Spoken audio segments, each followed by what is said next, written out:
Om Shanti. Good morning. 11 तारीख के बाबा के महावाक्य हैं। बाबा ने कहा, मीठे बच्चे, बाप की याद के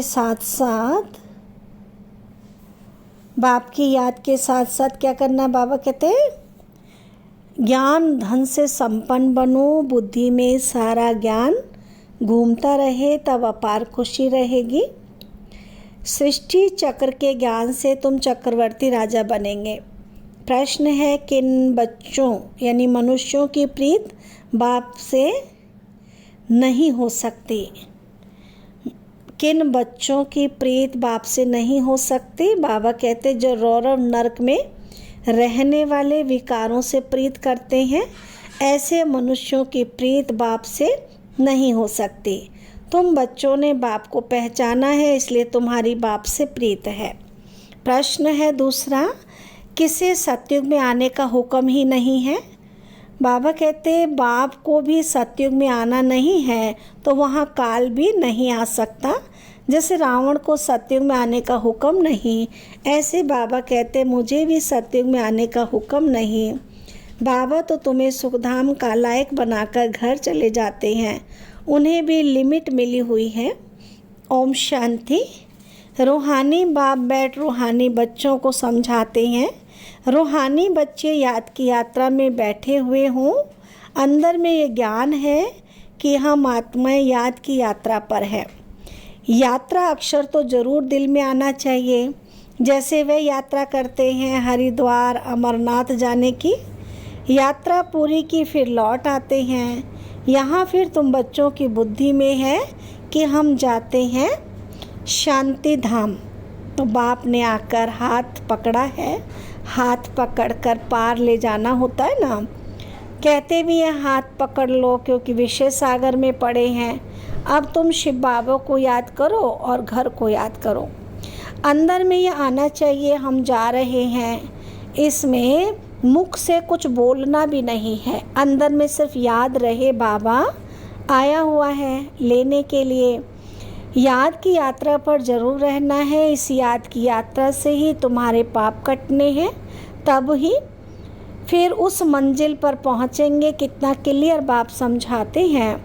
जैसे छोटे बच्चों को पढ़ाया जाता है ना, सदैव बुद्धि में हो कि हम बाबा को याद करते जा रहे हैं। बाप का काम ही है पावन बनकर पावन दुनिया में ले जाना। बच्चों को ले जाते हैं, आत्मा को ही यात्रा करनी है ना। हम आत्माओं को बाप को याद कर घर जाना है। घर पहुंचेंगे फिर बाप का काम पूरा हुआ। बाप आते हैं पतित से पावन बनाकर घर ले जाने के लिए। पढ़ाई तो यहाँ ही पढ़ते हैं, भल घूमो फिरो, कोई भी काम काज करो, बुद्धि में ये याद रहे। योग अक्षर में यात्रा सिद्ध नहीं होती है। योग सन्यासियों का है, वह तो सब मनुष्य की मत है। आधा कल्प तुम मनुष्य मत पर चलते हो, आधा कल्प दैवी मत पर चले थे, अभी तुमको मिलती है ईश्वरीय मत। तो योग अक्षर नहीं कहो, याद की यात्रा कहो। आत्मा को ये यात्रा करनी है, वह होती है जिस्मानी यात्रा। शरीर के साथ जाते हैं, इसमें तो शरीर का काम ही नहीं। आत्मा जानती है हम आत्माओं का वह स्वीट घर है। बाप हमको शिक्षा दे रहे हैं जिससे हम पावन बनेंगे। याद करते करते तमो प्रधान से सतो प्रधान बनना है। ये याद की यात्रा है। हम बाप की याद में बैठते हैं क्योंकि बाबा के पास ही जाना है ना, घर जाना है। तो बाप आते हैं पावन बनाने। सो तो पावन दुनिया में जाना ही है, पावन बनाते हैं, फिर नंबरवार पुरुषार्थ अनुसार तुम पावन दुनिया में जाएंगे। ये ज्ञान बुद्धि में रहना चाहिए। हम याद की यात्रा पर हैं, हमको इस मृत्यु लोक में लौट कर नहीं आना है। बाबा का काम है हमको घर तक पहुंचाना। बाबा रास्ता बता देते हैं। अभी तुम तो मृत्यु लोक में हो, फिर अमर लोक नई दुनिया में होंगे। बाप लायक बनाकर ही छोड़ते हैं।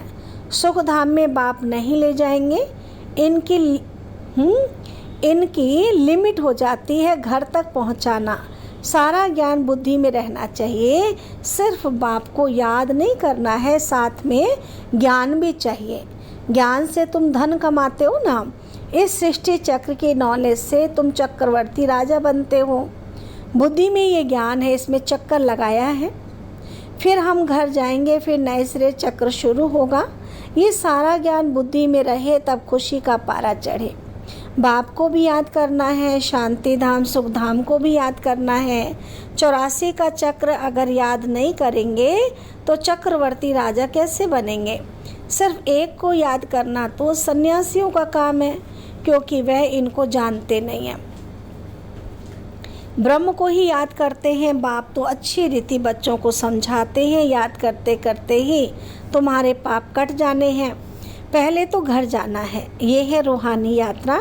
गायन भी है, चारों तरफ लगाए फेरे फिर भी हरदम दूर रहे, अर्थात बाप से दूर रहे। जिस बाप से बेहद का वर्षा मिलना है उनको तो जानते ही नहीं। कितने चक्कर लगाए हैं, हर वर्ष भी कई यात्राएं करते हैं। पैसे बहुत होते हैं तो यात्रा का शौक़ रहता है। ये तो तुम्हारी रूहानी यात्रा है ना। तुम्हारे लिए नई दुनिया बन जाएगी, फिर तो नई दुनिया में ही आने वाले हो, जिसको अमर लोक कहा जाता है। वहाँ काल होता नहीं जो किसको ले जाए, काल का हुक्म ही नहीं नई दुनिया में आने का। रावण की तो ये पुरानी दुनिया है ना, तुम बुलाते भी यहाँ हो। तो बाप कहते हैं मैं पुरानी दुनिया में पुराने शरीर में आता हूँ, मुझे भी नई दुनिया में आने का हुक्म नहीं है। मैं तो पतितों को ही पावन बनाने आता हूँ। तुम पावन बन फिर औरों को पावन बनाते हो। सन्यासी तो भाग जाते हैं, एकदम गुम हो जाते हैं, पता ही नहीं पड़ता है कहाँ चला गया, क्योंकि वह ड्रेस ही बदल लेते हैं। जैसे एक्टर्स रूप बदलते हैं, कभी मेल से फीमेल भी बन जाते हैं, कभी फीमेल से मेल बन जाते हैं, ये भी रूप बदलते हैं। सतयुग में थोड़ी ऐसी बातें होंगी। तो बाबा कहते हैं हम आते हैं नई दुनिया बनाने। आधा कल्प तुम बच्चे राज्य करते हो, फिर ड्रामा प्लान अनुसार द्वापर शुरू होता है। देवताएं वाम मार्ग में चले जाते हैं। उन्हों के बहुत गंदे चित्र भी जगन्नाथपुरी में है, जगन्नाथ का मंदिर है। यूँ तो उनकी राजधानी जो खुद विश्व के मालिक थे वह फिर मंदिर में जाकर बंद हुए, उनको काला दिखाते हैं। इस जगन्नाथ के मंदिर पर तुम बहुत समझा सकते हो और कोई इनका अर्थ समझा नहीं सकते हैं। देवता ही पूज्य से पुजारी बनते हैं। वह लोग तो हर बात में भगवान के लिए कह देते आप ही पूज्य, आप ही पुजारी, आप ही सुख देते हो, आप ही दुख देते हो।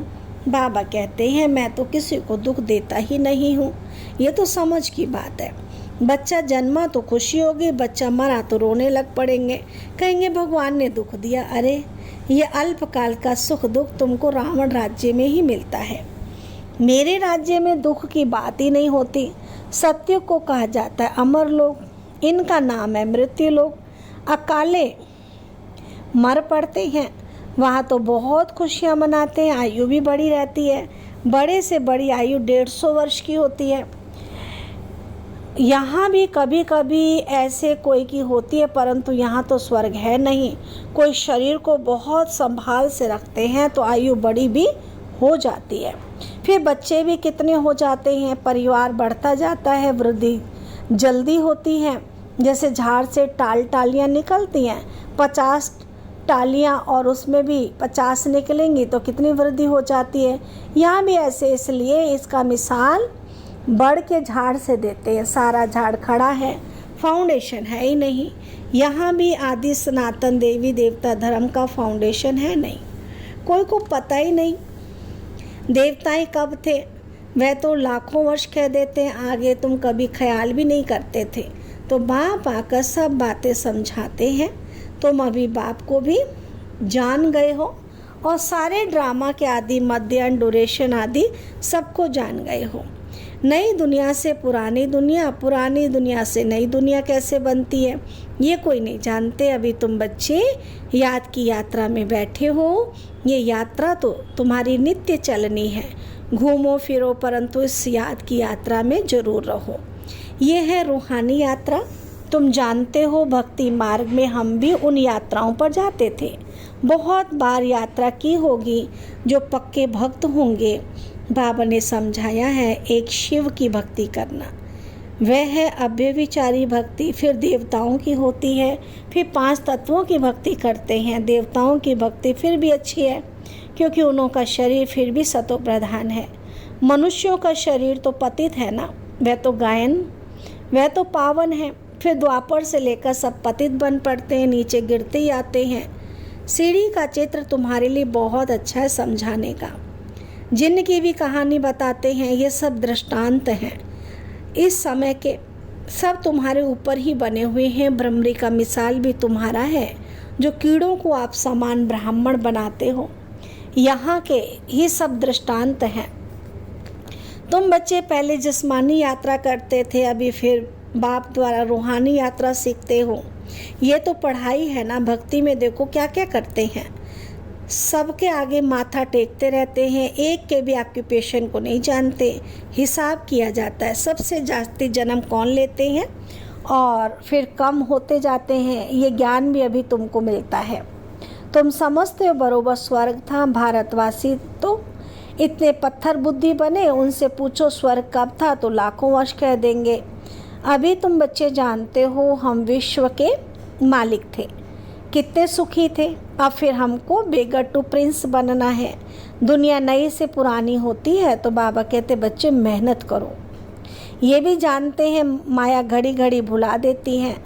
बाप समझाते हैं बुद्धि में सदैव ये याद रखो, हम जा रहे हैं।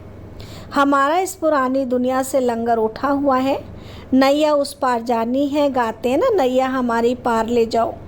कब पार जानी है वह जानते ही नहीं, तो मुख्य है याद की यात्रा। बाप के साथ वर्षा भी याद आना चाहिए। बच्चे बालिग होते हैं तो बाप का वर्षा ही बुद्धि में रहता है। तुम तो बड़े ही हो, आत्मा झट जान लेती है। ये बात तो बरोबर है। बेहद के बाप का वर्षा है ही स्वर्ग। बाबा स्वर्ग की स्थापना करते हैं, तो बाप की सीढ़ी मत पर चलना पड़े। तो बाप कहते हैं बच्चे पवित्र जरूर बनना है। पवित्रता के कारण ही झगड़े होते हैं। वह तो बिल्कुल ही जैसे रौरव नरक में पड़े हैं और ही जास्ती विकारों में गिरने लग पड़ते हैं। इसलिए बाप से प्रीत नहीं रख सकते। विनाश काले विपरीत बुद्धि। बाप आते हैं प्रीत बुद्धि बनाने। बहुत हैं जिनकी रिंचक भी प्रीत बुद्धि नहीं है, कभी बाप को याद भी नहीं करते, शिव बाबा को जानते ही नहीं ना, मानते ही नहीं। माया का पूरा ग्रहण लगा हुआ है। याद की यात्रा बिल्कुल ही नहीं। बाप मेहनत तो कराते हैं।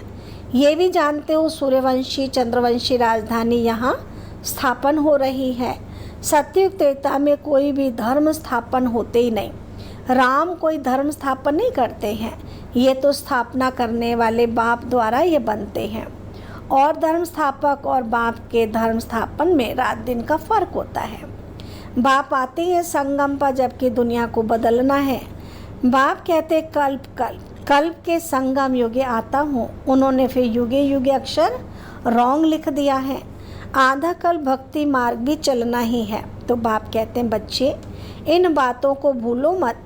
ये कहते हैं बाबा हम आपको भूल जाते हैं। अरे बाप को तो जानवर भी नहीं भूलते, तुम क्यों भूलते हो? अपने को आत्मा नहीं समझते हो। दे अभिमानी बनने से तुम बाप को भूल जाते हो।